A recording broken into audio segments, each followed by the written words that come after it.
안녕하십니까. 양주 회암사지 석조문화재의 역사와 의미에 대해서 발표할 김민규입니다. 양주 회암사는 조선 초왕실이 지정한 자복사이자 선종 16사찰의 첫머리에 올랐던 곳입니다.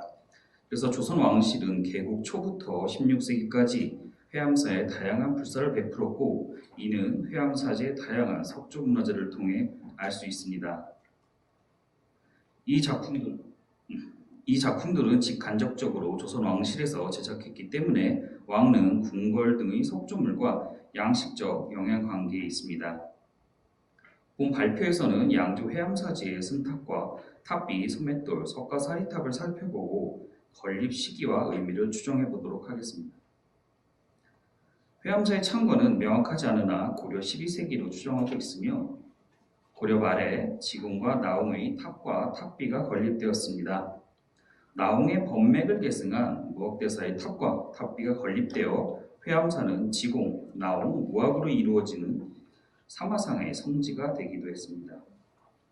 이후 석가사리 석종이 건립되고 석축을 개수하여 소맷돌 등이 갖추어졌습니다. 이후 무학대사비 등이 재건되어 현재의 모습이 되었습니다.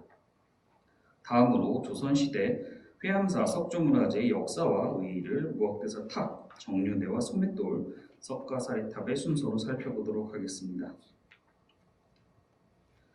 무학대사의 수탑으로 건립된 양주 회암사지 무학대사 탑은 1397년 건립을 시작해 1405년 무학대사 입적 후 사리가 봉안되어 건립이 완료되었습니다. 무학대사 탑과 함께 조선 왕실에서 제작한 보각국사 탑의 개석을 비교해 보도록 하겠습니다. 두 작품은 모두 개석 상단에 추녀마루가 표현되어 있으며, 여기에 용두와 봉황두가 조각되어 있습니다. 기존에는 모두 용두로 인식되었으나 봉황두는 길고 날카로운 새의 부리가 표현되어 있어서 뒤쪽의 용두와 명확하게 구분됩니다. 이 추녀마루의 용두와 봉황두는 1408년에 건립된 신의 왕후 재릉 장명 등에도 표현되어 있습니다. 현존하는 석조물 중 용두와 봉황두가 함께 조각된 작품은 위의 세 작품뿐입니다. 이러한 용두와 봉황두, 개석 하단의 공포 등의 공통점은 이 작품들이 모두 국가에서 파견한 공인들이 건립을 했으며, 이로 인한 양식 공유가 이루어졌음을 알 수가 있습니다. 회암사는 지공, 나홍, 무학 3대의 탑과 탑비가 건립되어 있는 매우 특수한 사례입니다. 이 중 1408년 태종의 명으로 건립된 무학대사비는 최초의 하엽수 방부 형태였으며 1828년 재건되면서 19세기에 유행하던 개석 방부 형태로 바뀌었습니다.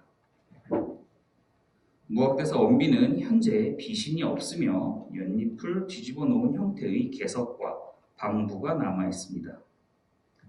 개석 상단에 용마루처럼 4마리의 용을 조각했지만 현재 머리는 모두 깨져 있습니다. 무학대사 원비의 용두를 복원해보면 다음과 같습니다. 각 용두는 모두 정면을 바라보고 있으며, 앞뒷면은 용두에서 뻗어나온 용수가 연잎의 연맥처럼 표현되어 있음을 알 수 있습니다. 좌우측의 용두는 몸과 양 앞발이 모두 남아있으므로 가슴을 내밀고 있는 용의 모습임을 추정해 볼 수 있습니다. 더불어 무학대사비 원비는 개석 하단에 공포를 조각한 유일한 사례이기도 합니다. 이 공포는 큰 주두 좌우로 첨차 위에 소로, 주두 위에 보머리가 올려져 있는 모습입니다. 우리나라 석조문화재 중 공포가 현실적으로 조각된 대표적인 작품은 경천사지 10층 석탑이지만, 대부분의 작품들은 신륵사 고재준자 석종비, 보각국사탑처럼 단순한 형태로 제작되었으며, 무학대사비도 그 영향을 받았습니다. 더불어 무학대사비와 같은 형태의 공포는 15세기 왕릉 장명 등에 줄곧 표현되고 있기 때문에 무학대사비 역시 왕실 장인들에 의해 제작되었다는 것을 알 수가 있습니다. 또 조선 초에 건립된 고승비는 대부분 보각국사비처럼 규수 방부 형태로 가장 단순한 모습이며 하윤리 신도비 등 하엽수 비석에서는 용두나 공포가 조각되지 않았습니다. 다시 말해 1410년에 건립된 무학대사비는 하엽수의 용두, 공포 등이 조각된 매우 독창적인 작품이었다고 할 수 있습니다. 이러한 작품이 제작된 것은 당시 국왕이었던 태종이 무학대사와 회암사의 중요성을 인식하고 있었기 때문이라고 생각합니다. 이렇게 건립된 무학대사 원비는 1821년 이응준이 투장을 목적으로 파괴했습니다. 이때 삼화상의 탑과 탑비 등이 파괴되었으며 사리 장엄이 도난당했습니다. 이에 국왕인 순조는 격노하여 이응준을 금갑도로 귀양 보내고 경기 감영으로 하여금 지공과 무학의 비석을 건립을 주관하게 했습니다. 여기에 참여한 순금과 장인들은 다음과 같습니다. 1828년에 완공된 무학대사 재건비는 19세기 전반 개석 양식의 전형적인 형태를 보여주는 작품입니다. 19세기 개석의 특징은 크게 두 가지로, 첫 번째는 개석 상단, 추녀마루 끝이 위아래로 갈라지고 그 중간에 가로로 길게 놓인 먹어불이 있다는 것입니다. 두 번째는 개석 하단의 보등 수평부재가 우물정자 형태로 높게 조각되어 있는 것입니다. 끝이 갈라진 추녀마루와 개석 하단의 수평부재를 높게 표현하는 것은 18세기 후반부터입니다. 이만성 신도비와 김영로 묘표 등 10년의 시간차가 있는 작품들이지만 이러한 변화가 극명하게 나타나고 있습니다. 1822년에 건립된 이만수 묘갈 개석은 무학대사비 재건비와 거의 동일한 모습으로 무학대사비 재건비가 1828년에 제작된 작품이라는 것을 확인할 수가 있습니다. 무학대사비 재건비 개석의 추녀마루 수평부재는 삼화상의 탑과 석등 개석과 매우 유사합니다. 그러므로 이 작품들은 개석 및 일부가 1828년에 다시 제작되었을 가능성이 높다고 알 수 있습니다. 마지막으로 최근 무학대사 쌍사자석 등의 개석으로 추정되는 15세기 작품이 발견되었는데 이 작품은 청룡사 보각곡서 석등과 유사합니다. 이를 바탕으로 19세기 양식의 쌍사자석 등 개석 대신 합성해보면 이 작품의 원형을 짐작해 볼 수 있습니다. 1472년에 시작되어 13개월에 걸친 회암사 중창불사는 나홍해근의 회암사 중수 당시 배치는 그대로 두면서 잡석으로 쌓은 기단 등을 숙석으로 다시 쌓는 일이었습니다. 이 불사로 말미암아 현재 정연한 석축들이 갖추어졌다고 할 수 있습니다. 이 불사에서 주목되는 것은 설법전지부터 최남단 중앙 진입계단까지 총 7곳에 설치된 소맷돌입니다. 회암사지의 소맷돌은 윗면을 무지개처럼 둥글게 다듬었으며 아래쪽에 태극이 조각되어 있습니다. 소맷돌 하단에는 안상, 구름, 기린 등이 조각되어 있습니다. 회암사 사역의 상단, 설법전지부터 상원지까지 5개소의 소맷돌은 이러한 문양이 섬세하게 조각되어 있습니다. 그러나 일주문과 중앙진입계단의 소맷돌은 태극만 단순하게 조각되어 있어서 사용 내 위계와 소맷돌의 형태 차이가 있음을 알 수 있습니다. 이를 바탕으로 회암사지에서 가장 중요한 건물은 보광전지라고 추정할 수 있습니다. 그 이유는 보광전지 소맷돌만 안쪽과 바깥쪽 모두 구름을 조각했기 때문입니다. 설법전지가 보광전지 위쪽에 자리하고 있어서 건물상 위계가 높을 것으로 생각할 수 있으나 구름 문양의 유무를 통해 보광전지가 가장 상위의 정각임을 알 수가 있습니다. 이 소맷돌들의 제작 시기는 석축과의 결고 방법에서 알 수가 있습니다.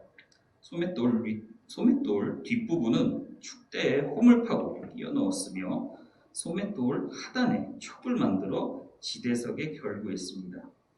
이처럼 소맷돌을 위한 정교한 결구를 고안한 것은 회암사 석축과 소맷돌이 동시에 조성되었다는 것을 의미하기도 합니다. 다음으로 살펴볼 정료대는 야외에서 불을 밝히는 석조물로서 해암사지에는 총 12기가 건립되어 있으며 현재 10기가 완용으로 남아 있습니다. 해암사지의 정료대 분포도를 보면 정청지, 보광전지, 중문지 등 주요 건물 앞에 대칭으로 설치되어 있으며 이 건물들은 야간의 행사, 인력의 이동 등이 많은 곳임을 짐작할 수 있었습니다. 또 뒷관으로 연결되는 동선에 2기의 정료대가 설치되어 있어 정료대가 야간 행사 목적뿐만 아니라 해암사에서 생활하는 대중들의 실생활과도 밀접한 석조문화재임을 알 수 있었습니다. 마지막으로 해암사지 석가사리탑의 건립 시기를 살펴보도록 하겠습니다. 해암사지 석가사리탑은 원구형 탑신이며 높은 기단 위에 당초, 신장상, 용과 기린 등으로 장엄되어 있습니다. 이 작품은 선악들이 1464년 효령대군 이보가 해암사 동강에 석가사리를 모시기 위해 건립한 석종으로 추정했습니다.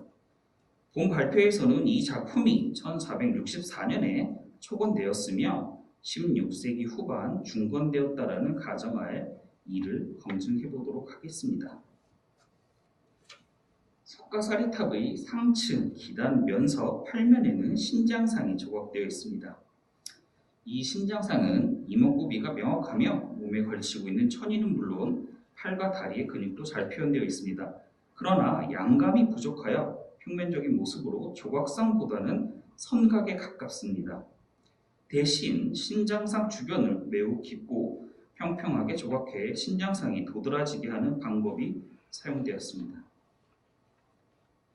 해암사지 석가사리탑이 1464년에 건립되었다면 이보다 3년 뒤에 건립된 원각사탑과의 비교가 가능합니다.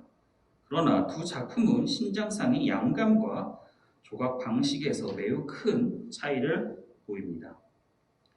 원각사탑의 신장상은 신체의 각 부분, 천이 등 높낮이 등이 다양하게 표현되어 있습니다. 그러나 석가사리탑의 신장상은 이러한 양감의 표현이 전혀 없습니다.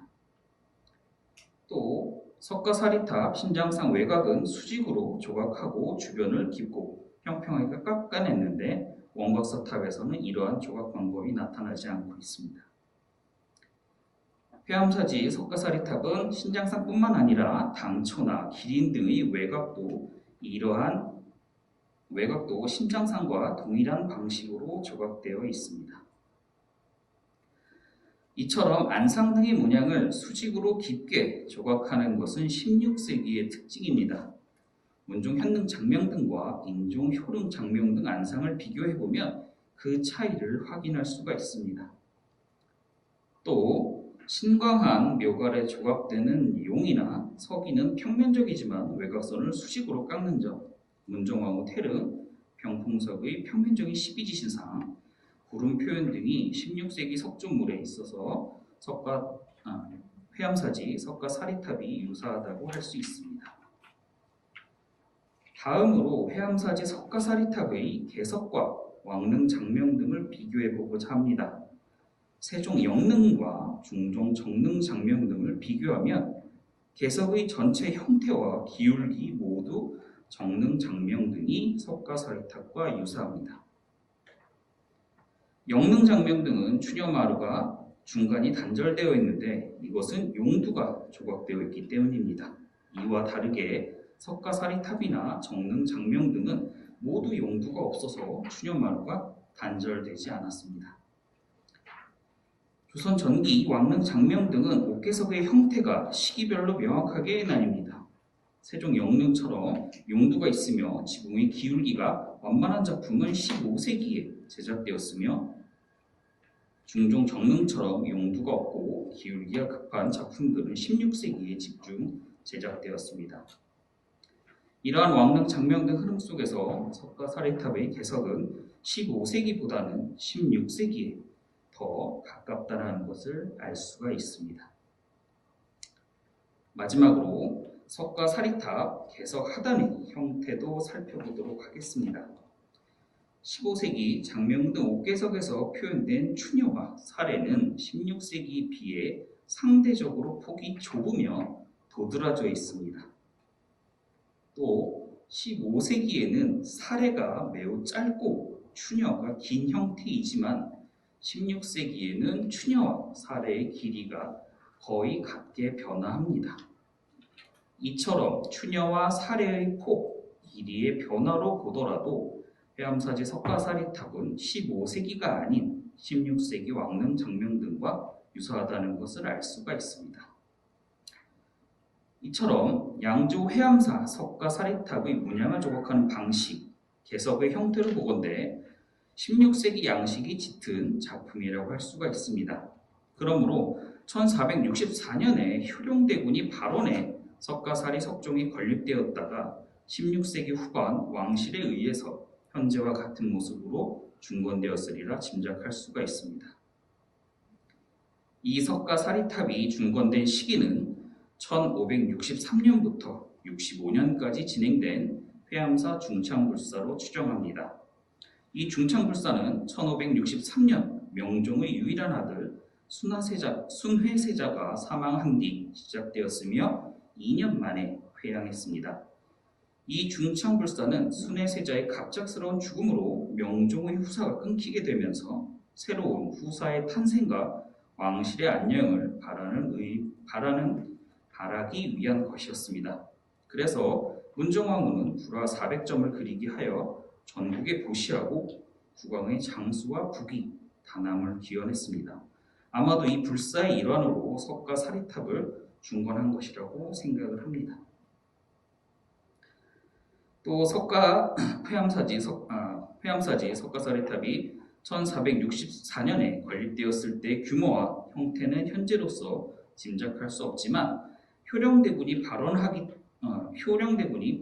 것이기 때문에 6m에 이르는 현재 대형의 모습은 아니었을 것이라고 생각합니다. 회암사지 사리탑이 북악곡사 탑 등 왕실반원 승탑에 비해 2배 이상 크고 3단의 탑심받침, 매우 크고 화려한 기단 등을 마련한 것은 의도적으로 이 작품을 거대하게 조성하기 위한 방법이었을 것으로 생각합니다. 그러므로 이 회암사지 사리탑은 국왕의 후사가 끊긴 중요한 시점에 부합하는 대규모 불사의 마침표와 같은 상징적인 작품이었으리라 추정할 수 있습니다. 지금까지 양주 회암사지 석조문화재의 역사와 의의에 대해서 살펴보았습니다. 무학대사 탑과 탑비는 조선 왕실의 석장 참여로 앞선 시기 불교 석조물과 왕릉 장명등 사이에 양식 계승을 확인할 수 있었습니다. 소맷돌과 정료되는 건물과 공간의 위계 및 회암사 대중의 생활상을 살펴볼 수 있는 작품들이기도 했습니다.